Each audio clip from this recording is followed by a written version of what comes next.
Hello दोस्तों, good morning और आप लोग का स्वागत है हमारे चैनल पर। और आपको पता ही होगा कि घटना चक्र चल रहा है जिसमें सारे घटना चक्र के सारे सब्जेक्ट करवाए जा रहे हैं। और मैं लाई हूँ आपके लिए पर्यावरण एवं पारिस्थितिकी मतलब इन्वायरमेंट को हम करेंगे, जिसमें पारिस्थितिकी आज करेंगे। इसके पहले मैंने करवा रखे हैं बहुत सारे वीडियोस, उसको भी जाके देखिए। और आज 15 अगस्त है, जिसके लिए आप लोग को काफ़ी बधाइयाँ हो। तो हैप्पी इंडिपेंडेंस डे। और स्टार्ट करते हैं इंडिपेंडेंस डे पे अपने घटना चक्र को। और अच्छे से एंजॉय करिए आप इंडिपेंडेंस डे, और याद करिए उन शहीदों को जिन्होंने भारत को आज़ाद करने के लिए काफ़ी ज़्यादा मतलब खून बहाए अपने, और बहुत ज़्यादा कंट्रीब्यूट किया, बहुत ज़्यादा योगदान दिया सब कुछ चीज़ का। तो अपना बलिदान तक दे दिया। तो सबको याद करिए और इंडिपेंडेंस को एंजॉय कीजिए। और चलिए स्टार्ट करते हैं।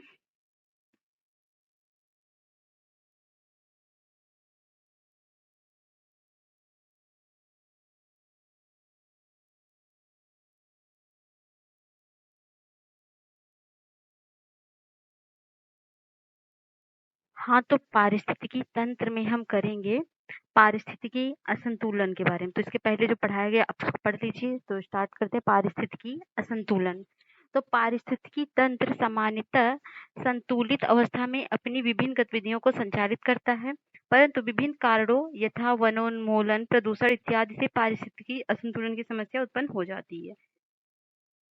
पारिस्थितिकी असंतुलन के मूल कारणों में वनोन्मूलन मतलब लकड़ी काटना, और वनोन्मूलन के कई कारण हैं जिन्हें अधोलिखित आरेख द्वारा समझाया गया है, जैसे कि कागज की मांग, भारी मांग, प्राकृतिक आपदाएं, वनों का चारागाह में परिवर्तन, वन भूमि कृषि में परिवर्तन। ये सारी चीजें क्या हैं?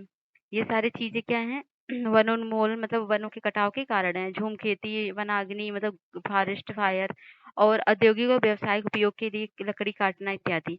तो भारत में पारिस्थितिकीय संतुलन के मूल कारणों में वनोन्मूलन है, जबकि मरुस्थलीकरण, बाढ़, अकाल और वर्षा की परिवर्तनीयता इसके गौण कारणों में है। वन्य जीव संरक्षण, वनरोपण और पदार्थों का पुनर्चक्रण, पर्यावरण में व्याप्त प्रदूषण का निवारण पर्यावरणीय संतुलन बनाए रखने में मददगार होता है।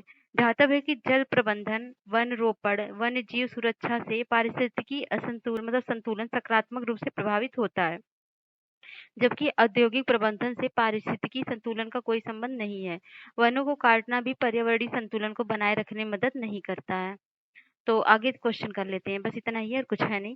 निम्न में से कौन सा पारिस्थितिकी संतुलन बनाए रखने में मदद नहीं करता? तो वनों को काटना। अगर वनों को काट देंगे तो पारिस्थितिकी संतुलन बिगड़ जाएगा। तो भारत में पारिस्थितिकी असंतुलन का निम्नलिखित में से कौन सा एक प्रमुख कारण है? तो वनोन्मूलन। तो असंतुलन का कारण क्या है? वनों का कटाव। और निम्नलिखित में से किस कार्य से पारिस्थितिकी संतुलन बिगड़ता है? तो वो बिगड़ता है लकड़ी काटने से। निम्नलिखित में से किसकी पारिस्थितिकी संतुलन संबंध नहीं है? तो वह है औद्योगिक प्रबंधन। जल प्रबंधन है पारिस्थितिकी से, वन रोपण और वन्यजीव सुरक्षा भी है। अब अगला है वहन क्षमता व पारिस्थितिकी कर्मता। तो वहन क्षमता और पारिस्थितिकी कर्मता में देख लेते हैं। तो एक संतुलित पारिस्थितिकी तंत्र में जीवों की वृद्धि में जीवों की वृद्धि भी संतुलित होती है। तो यह संतुलन वृद्धि किसी पारिस्थितिकी तंत्र की वह क्षमता के अनुरूप होती है। वहन क्षमता मतलब कैरिंग कैपेसिटी जो होती है जनसंख्या की, भौगोलिक क्षेत्र में पारितंत्र में किसी जीवधारी प्रजाति के उस अधिकतम जनसंख्या के रूप में परिभाषित की जाती है जिसे परितंत्र के शासन पोषण प्रदान कर सकते हैं। संसाधन मतलब पोषण प्रदान कर सकते हैं। वहन क्षमता से अधिक जनसंख्या वृद्धि उस परितंत्र पर दबाव डालेगी और अत्यधिक वृद्धि उस तंत्र के विफल हो जाने का कारण भी बन सकती है। ध्यातव्य है कि प्रजनन की संख्या वृद्धि क्षमता किसी भी जीवधारी का अंतर्निहित गुण होता है। बिना पर्यावरणीय रुकावट के प्रजनन की यह क्षमता जैविक विभव मतलब बायोटिक पोटेंशियल कहलाती है, जिसे संकेताक्षर आर से रिप्रेजेंट करते हैं। पर्यावरणीय प्रतिरोध बढ़ने के साथ वृद्धि रुक जाती है। तो वृद्धि निश्चित रूप से सीमा तक ही होती है। इसी रूप में इसी ऊपरी सीमा को वहन क्षमता कहते हैं। वहन क्षमता में जनसंख्या वृद्धि है, ये यस ग्राफ से रिप्रेजेंट है। वहन क्षमता की प्रदर्शित दर, तो यहाँ पर के है एकांकियों की संख्या, यहाँ पर स्टेबल होती है। अध्यापक ही पारिस्थितिकी कर्मता पद पर के द्वारा केवल किसी जीव ग्रहण किए गए स्थान का ही नहीं बल्कि जीवों के समुदाय में उसकी कार्यात्मक भूमिका का भी वर्णन करता है। और पारिस्थितिकी तंत्र क्या है? लोगों के बीच मतलब सबके बीच में समन्वय स्थापित करना। किसी निश्चित क्षेत्र में प्राणियों की संख्या की सीमा जिसे पर्यावरण समर्थन कह सक मतलब समर्थन कर सकता है, क्या कहलाता है? वो कहलाता है वहन क्षमता। वहन क्षमता क्या होता है? मतलब जनसंख्या वहन क्षमता कैरिंग कैपेसिटी क्या होती है? किसी भौगोलिक क्षेत्र परितंत्र में किसी जीवधारी प्रजाति की उस अधिकतम जनसंख्या के रूप में परिभाषित की जाती है, जिसे उस परितंत्र के संसाधन पोषण प्रदान कर सकते हैं। निम्नलिखित में से कौन सा एक पद केवल जीव द्वारा ग्रहण किए गए द्विकस्थान का ही नहीं बल्कि जीवों के समुदाय में उसकी कार्यात्मक भूमिका का भी वर्णन करता है, तो वह है पारिस्थितिकी कर्मता। नेक्स्ट है ये फूड चेन जिसे बोलते हैं खाद्य श्रृंखला, वह काफी इंपॉर्टेंट है। तो किसी पारिस्थितिकी तंत्र के संचालन हेतु ऊर्जा की आवश्यकता होती है। कोई चीज चलेगी तो ऊर्जा से चलेगी। जीवों में यह ऊर्जा खाद्य पदार्थों के माध्यम से पहुंचती है, मतलब जब हम खाना खाते हैं तो उससे एनर्जी मिलती है।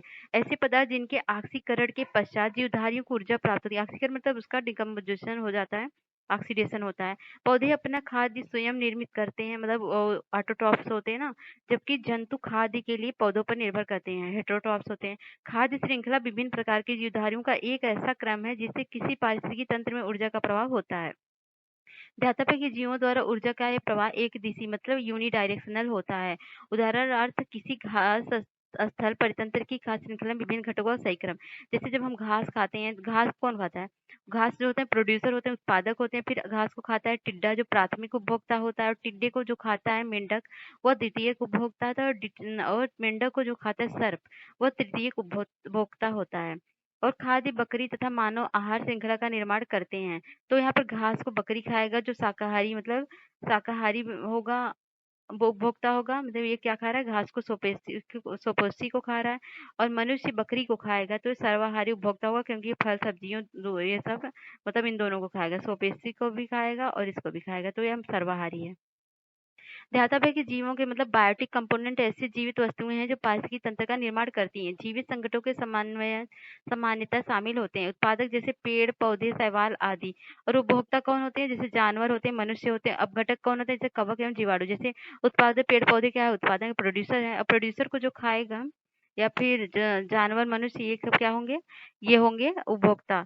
और अपघटक वो होते हैं कि जैसे अगर ये लोग मर गए तो इन लोग को जो डिकम्पोज कर जाता है, बॉडी पूरा सड़ जाती है, तो कौन सड़ाता है? कवक एवं जीवाणु। तो अतः तंत्र में ऊर्जा का अंतराल क्रमबद्ध स्तरों की एक श्रृंखला में होता है, जिसे खाद्य श्रृंखला कहते हैं, मतलब स्टेप बाय स्टेप चैन में होता है। पारिस्थितिकी तंत्र के विभिन्न जीव अपनी पोषण संबंधी आवश्यकताओं के अनुसार एक दूसरे पर निर्भर होते हैं। पारितंत्र के जैविक घटकों में से हरे पौधे उत्पादक घटक के अंतर्गत आते हैं। हरे पौधे सूर्य के प्रकाश का उपयोग करके प्रकाश संश्लेषण विधि द्वारा अपना भोजन तैयार करते हैं, जिसे ऑटोट्रॉफ्स कहते हैं। और ऑटोट्रॉफ और जो पौधों को खाता है या प्रोड्यूसर को खाता है वो क्या होता है? हेटेरोट्रॉफ। मतलब ऐसा नहीं है, जो दूसरों पे डिपेंड रहता है और उसी से अपना भोजन लेता है उसको बोलते हैं हेटेरोट्रॉफ। वो सभी पौधे प्रकाश संश्लेषण के द्वारा भोजन का निर्माण करते हैं। प्राथमिक मतलब जो भी वे सभी पौधे जो प्रकाश संश्लेषण द्वारा अपने भोजन का निर्माण करते हैं वो उत्पादक मतलब प्रोड्यूसर कहलाते हैं। और जो उसमें हरा कलर होता है पौधों में वो प्रकाश संश्लेषण करने में हेल्प करता है, जिसमें क्लोरोफिल पाया जाता है। समुद्री खाद्य श्रृंखला में फाइटोप्लैंक्टन मुख्य प्राथमिक उत्पादक, जैसे कि घास स्थल में घास होता है, वैसे समुद्र के अंदर जो फाइटोप्लैंक्टन्स होते हैं वो प्राथमिक उपभोक्ता होते हैं। और प्राथमिक उपभोक्ता के बारे में जान ले तो कौन कौन है? तो ये फाइटोप्लैंक्टन्स हैं, जड़युक्त पौधे हैं, विभिन्न प्रकार की घासें हैं, जंगली शाकी पौधे हैं, फसल पौधे हैं। और परितंत्र क्या है? गहरे जलीय स्रोत है, समुद्र, छिछले पानी, घास स्थल मतलब घास के लिए घास स्थल है, और फसल के लिए क्रॉपलैंड है। तो विभिन्न पारिस्थितिकी तंत्र के प्राथमिक उत्पादक को क्या कहते हैं? तो प्राथमिक उत्पादक के बारे में जानते हैं। तो किसी खाद्य श्रृंखला में मुख्यतः शाकाहारी जो भी शाकाहारी होते हैं वो उन्हें प्राथमिक उपभोक्ता या प्राथमिक उपभोक्ता कहते हैं। सॉरी उपभोक्ता मतलब प्राइमरी कंज्यूमर कहते हैं। उदाहरण हिरण। हिरण शाकाहारी प्राणी है, अतः यह प्राथमिक उपभोक्ता है। चींटी जो होता है डिकम्पोजर है तथा प्राथमिक उपभोक्ता दोनों की श्रेणी में आती है। ये पौधे को खाकर सेलुलोज से ऊर्जा प्राप्त करती है। बाघ जो होता है मांसाहारी है, और ये लोमड़ी भी सर्वाहारी है। दोनों प्राथमिक उपभोक्ता की श्रेणी में नहीं आते हैं। अतः वे जीवधारी जो भोजन प्राथमिक उपभोक्ता से प्राप्त करते हैं, प्राथमिक मतलब जो भी पौधों से भोजन पहले पाएगा खाता है, बकरी गाय भैंस ये सब क्या है? ये हैं प्राइमरी कंज्यूमर। इन शाकाहारी प्राणियों को खाने वाले जीवधारियों को मांसाहारी कहेंगे। जो इनको खाएगा उसको क्या कहेंगे? मांसाहारी या सेकेंडरी कंज्यूमर। ध्यातव्य कि साग सब्जियों का सेवन करने वाले मनुष्य प्राथमिक उपभोक्ता, जबकि मांसाहारी होने पर द्वितीय उपभोक्ता की श्रेणी में आएगा। अपघटक वे जीव होते हैं जो अपक्षय अपघटक क्या होता है? डिकम्पोजर जो सड़े जो सड़ाते गलाते हैं जीवों के मरने होने के बाद। तो ये इतना हो गया। यहाँ पर आप देख सकते हैं स्थलीय पारतंत्र की तरह ही समुद्री पारतंत्र में भी खाद्य आहार श्रृंखला पाई जाती है। एक साधारण समुद्री आहार श्रृंखला का सही क्रम क्या है? डायटम मतलब सोपोषी, उसके बाद शाकाहारी आएंगे क्रस्टेशियाई, उसके बाद हेरिंग मतलब मांस उपभोक्ता वाले जीव आएंगे। तो यह है समुद्री जीवों को जो सोपोषी होते हैं उसे डायटम बोलते हैं, और क्रस्टेशियाई ये हैं, और हेरिंग ये हैं। निम्नलिखित की तितलियां उल्लेखनीय है कि तितलियां कई पुष्पीय पौधों के परागण में महत्वपूर्ण भूमिका निभाती हैं, अतः इनकी संख्या में गिरावट से पौधों के परागण पर प्रतिकूल प्रभाव पड़ता है। और तितलियां खास श्रृंखला में निम्न सदस्य मतलब लोअर मेंबर के रूप में कार्य करती हैं। बर्रे, मकड़ी या पक्षी, मेंढक और सर्प इत्यादि का भोजन है। अतः तितलियों की संख्या में गिरावट से इस खास श्रृंखला में प्रतिकूल प्रभाव पड़ेगा। मतलब अगर तितलियां का नाश कर दिया जाए या वो नष्ट हो जाती हैं, विलुप्त हो जाती हैं, तो उससे सारी क्या इकोसिस्टम काफ़ी डैमेज हो जाएगा और काफ़ी बिगड़ जाएगा, क्योंकि बर्रे, मकड़ी, पक्षी इन सब का मतलब वो भोजन भोजन मतलब क्या होता है? भोजन के रूप में युक्त होता है, तो यहाँ पर उन लोग के लिए नुकसानदायक होगा। तो ठीक है। एक खाद्य खाद्य स्थलीय पारिस्थितिकी तंत्र के खाद्य श्रृंखला में विभिन्न घटकों का सही क्रम क्या है? तो पहले क्या होगा? पहले घास होगा, घास को टिड्डा खाएगा, टिड्डा को मेंढक खाएगा, मेंढक को सर्प खाएगा, तो पहला वाला सही है। और इनमें से कौन खाद्य श्रृंखला का निर्माण करता है? तो कौन करता है? घास, गेहूं, आम, तो घास, बकरा, आदमी। तो घास जो है बकरा खाएगा, बकरे को आदमी खाएगा, ये है। और निम्न से कौन आहार श्रृंखला का निर्माण करते हैं? तो आहार श्रृंखला का निर्माण घास, बकरी और मानव करेंगे। घास, गेहूं ये तो एक ही चीज हो गई, और आम ये थोड़ी ना हो गया। बकरी, गाय तथा हाथी ये थोड़ी, बकरी गाय थोड़ी खाएगी। तो निम्नलिखित में से पारिस्थितिकी तंत्र का कौन सा एक जीवी संगठन नहीं है? तो वह है वायु। जीवाणु, वनस्पति, जानवर ये तो है ही। और पारितंत्रों में खाद्य श्रृंखलाओं के संदर्भ में निम्नलिखित कथनों पर विचार करना है। तो खाद्य श्रृंखला उस क्रम का निर्देशन करती है जिसमें जीवों की एक श्रृंखला एक दूसरे के आहार द्वारा पोषित होती है। खाद्य श्रृंखला एक जाति की समष्टि के अंतर्गत पाई जाती है। खाद्य श्रृंखला उस प्रत्येक जीव की संख्याओं का जो दूसरे के द्वारा खाई जाती है निर्देशन करता है। तो पहला सही है, बाकी दूसरा दूसरा तीसरा गलत है। तो पारिस्थितिक तंत्र में ऊर्जा का अंतरण क्रमबद्ध स्तरों की तर्क एक श्रृंखला में होता है, जिसे खाद्य श्रृंखला कहते हैं। सही है। खाद्य श्रृंखला जाति की समष्टि के अंतर्गत पाई जाती है, ये नहीं। खाद्य श्रृंखला तो विभिन्न जातियों के बीच पाई जाती है, पेड़ पौधे सब इंक्लूड होते हैं। खाद्य श्रृंखला का उस प्रत्येक जीवधारी की संख्याओं का जो दूसरों के द्वारा खाई जाती है निर्देशन करती है।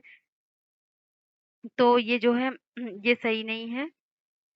तो आगे देखते हैं, एक पारिस्थितिकी तंत्र में निम्नलिखित में से कौन प्राथमिक उपभोक्ता है? तो प्राथमिक उपभोक्ता कौन है? चींटी है, और हिरण, बाघ, लोमड़ी ये सब तो सेकेंडरी कंज्यूमर है। सॉरी, हाँ। तो ये हो जाएगा चींटी और हिरण। हाँ, चींटी हिरण भी है, क्योंकि हिरण भी शाकाहारी है, तो पहला हो जाएगा।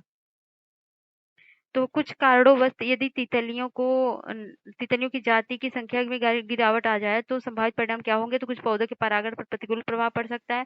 कुछ कृषि पौधों के कवकीय संक्रमण प्रचंड रूप से बढ़ सकते हैं, और ये सब कुछ नहीं है। और इसके कारण बर्रों, मकड़ियों और इसके तो आपने पढ़ा है, तो ये पहला और तीसरा सही है।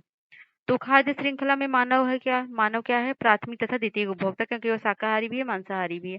समुद्री वातावरण में मुख्य प्राथमिक उत्पादक होते हैं, तो कौन होते हैं? फाइटोप्लैंक्टन्स। पारिस्थितिकी तंत्र के जैविक घटकों में कौन उत्पादन घटक है? तो वह है हरे पौधे, ये है ना प्रोड्यूसर।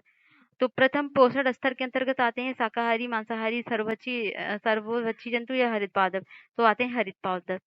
जैविक एवं अजैविक संगठनों के मध्य बिचौलिए का कार्य करते हैं। क्या कौन कार्य करते हैं? उत्पादक करते हैं, मतलब जो कंज्यूमर प्रोड्यूसर होते हैं। पारिस्थितिकी तंत्र के संदर्भ में निम्न कथन पर विचार करना है। तो स्वपोषी स्तर पर उत्पादन में प्राथमिक उत्पादन कहा जाता है, मतलब प्राइमरी कंज्यूमर। और द्वितीय उत्पादक के संदर्भ पर पोषी स्तर प्रदान करता है, मिश्रम विषम पोषण पोषण। तो ये होगा सी, दोनों ही सही है। तो यहाँ पर दिया गया है तृतीय मतलब तृतीय उपभोक्ता, मतलब देखो जो साग को खाएगा उसमें 100% एनर्जी का 10% जाएगा, और इसमें 10% जाएगा, इसका माइनस 10%, उसका 10% इसमें जाएगा। तो एनर्जी का फ्लो ऐसे ही होता है, पहले सूर्य से पौधे एनर्जी प्राप्त करते हैं, फिर पौधे से जो खाते हैं उनको मिलता है, उसके बाद जो उसको खाता है उसको मिलता है, और उसको जो खाता है उससे मिलता है।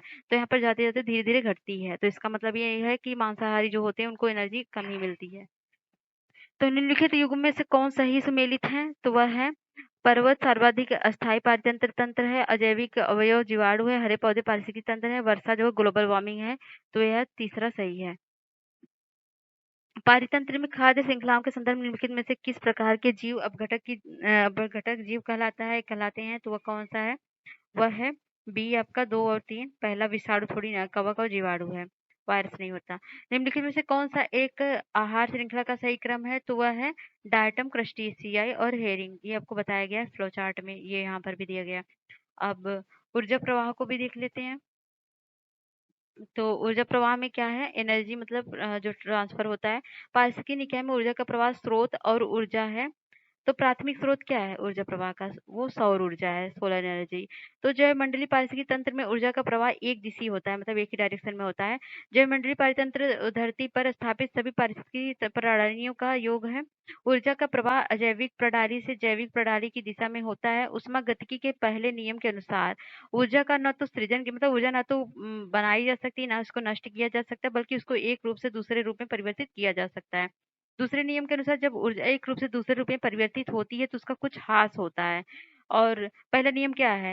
Energy can't be create nor can't be change. तो और क्या है? दूसरा क्या है? उसको तो एक से दूसरे रूप में चेंज नहीं कर सकते, लेकिन जब एक से दूसरे फॉर्म में चेंज होगी तो उसको ऊर्जा का ह्रास होगा। अ, तो अतः उत्पादन से उपेक्षात्मक कम ऊर्जा होती है। ऊर्जा उत्पादन से प्राथमिक उपभोक्ता की तरफ, प्राथमिक से द्वितीयक उपभोक्ता की तरफ, द्वितीयक से तृतीयक की मतलब ऐसे प्राथमिक से जो भी फ्लो चार्ट बनाया गया था इसके पहले अभी बता देंगे, तो उसके द्वारा होता है। मतलब पौधों को जो खाएगा उसमें जाएगा, उससे जो खाएगा उससे को जाएगा, इस तरह से जाता रहता है। तो लिंडमैन जो थे 1942 में 10% मतलब 10% ला दिया था उन्होंने, जिसके अनुसार शाकाहारी जंतु उत्पादक की शुद्ध प्राथमिक उत्पादक का 10% भाग उसमें संचित होता है। जब कोई मांसाहारी जंतु किसी शाकाहारी जंतु को खाता है तो 10% ऊर्जा संचित करता है। इस प्रकार खाद्य कड़ी के प्रत्येक स्तर प्रथम, द्वितीय और तृतीय श्रेणी में 10% ऊर्जा का ह्रास होता रहता है। तो यही है फ्लो चार्ट। अगर सूर्य इसको 10% एनर्जी दे रही तो 10% जो इसको खाएगा इसका 10% इसमें जाएगा, फिर इसको जो खाएगा इसका 10% इसमें जाएगा, फिर इसको जो खाएगा इसका 10% इसमें जाएगा। ये लिंडमैन नियम के लॉ के अनुसार है। तो पोषण स्तर क्या होता है? इसको सिस्टम की खाद्य श्रृंखला सामान्यतः 3 स्तर से गुजरती है। पोषण स्तर होता है स्वपोषित जीव, प्राथमिक उत्पादक, और पोषण स्तर 2 होता है, प्राथमिक स्तर और पोषण स्तर। तीसरा क्या होता है? द्वितीयक स्तर। और ये पोषण स्तर चौथा क्या होता है? सर्वाधारी अंतिम उच्चतम पोषण स्तर। तो डिकम्पोजर उपयुक्त सभी पोषण स्तरों से आहार ग्रहण करते हैं। पिरामिड क्या होता है? तो पारिस्थितिकी तंत्र के विभिन्न स्तरों के प्रति इकाई क्षेत्र में उपस्थित जीव भार के रेखा चित्रीय निरूपण को जीव भार का पिरामिड कहते हैं। स्थलीय पारिस्थितिकी तंत्र में जीव भार का पिरामिड अपराइट मतलब सीधा होता है, जबकि जलीय पारतंत्र जैसे तालाब जीव भार का पिरामिड उल्टा अर्थात इन्वर्टेड होता है। तो बड़ी मछलियां जैसे समुद्र का है तो बड़ी मछलियां होती हैं और जो 1000 किलोग्राम की होती है, छोटी मछलियां 100 किलोग्राम की होती हैं, और क्रस्टेशियन 25 किलोग्राम, प्लैंकटन 5 किलोग्राम। तो ये भार के हिसाब से इनका इसका जो पिरामिड होगा इससे बनेगा, इन्वर्टेड बनेगा। और पारिस्थितिकीय निकाय में ऊर्जा का प्राथमिक स्रोत क्या है? तो वह स्रोत है सौर ऊर्जा। तो पारिस्थितिकी तंत्र का प्रेरक बल क्या है? तो सौर ऊर्जा है। निम्न में से कौन सा कथन सही है? तो जैवमंडलीय पारिस्थितिकी तंत्र में ऊर्जा का प्रवाह एक दिशीय होता है, यही सही है। और 10% नियम किससे संबंधित है? तो ये ऊष्मा का एक ऊर्जा का खाद्य के रूप में एक पोषी स्तर से दूसरे पोषी स्तर पर जाना, लिंडमैन लॉ के अनुसार। और किसी भी पारिस्थितिकी तंत्र में ऊर्जा का पिरामिड होता है कैसा? हमेशा क्या होगा? हमेशा ही ऊर्जा का पिरामिड सीधा होता है। एक पारिस्थितिकी तंत्र में ऊर्जा का मात्रा पोषण स्तर से अन्य स्तर में स्थानांतरण के पश्चात क्या होता है? वो घटती है। और पारिस्थितिकी तंत्र में एक पोषी स्तर से दूसरे पोषी स्तर में स्थानांतरण से ऊर्जा की मात्रा क्या होगी? घटेगी। लिंडमैन के अनुसार पारिस्थितिकी इकोसिस्टम में उच्चतम पोषण स्तर क्या होता है? तो उच्चतम पोषण स्तर किसका होगा? वो होगा सर्वाहारी का। और जीव भार का पिरामिड किस पारिस्थितिकी तंत्र में उलट जाता है? तो वो उलट जाता है तालाब में। तालाब में उलट जाएगा, मतलब क्या होगा? वो इन्वर्टेड हो जाएगा। और बायोमास का एक उल्टा पिरामिड किसी पारिस्थितिकी तंत्र में पाया जाता है तो वो क्या है? समुद्र में बायोमास का उल्टा पिरामिड। बायोमास मतलब भार के भार, सबसे ज्यादा भार वाला ऊपर रहेगा और सबसे कम भार वाला नीचे रहेगा। ये तो और करते हैं नेक्स्ट वीडियो में। और आपको कैसा लगा बताइएगा जरूर, और लाइक कर दीजिएगा, शेयर कर दीजिएगा और सब्सक्राइब कर दीजिएगा। एंड आप लोग को सभी लोगों को हैप्पी इंडिपेंडेंस डे, और मिलते हैं नेक्स्ट वीडियो में। तब तक के लिए बाय।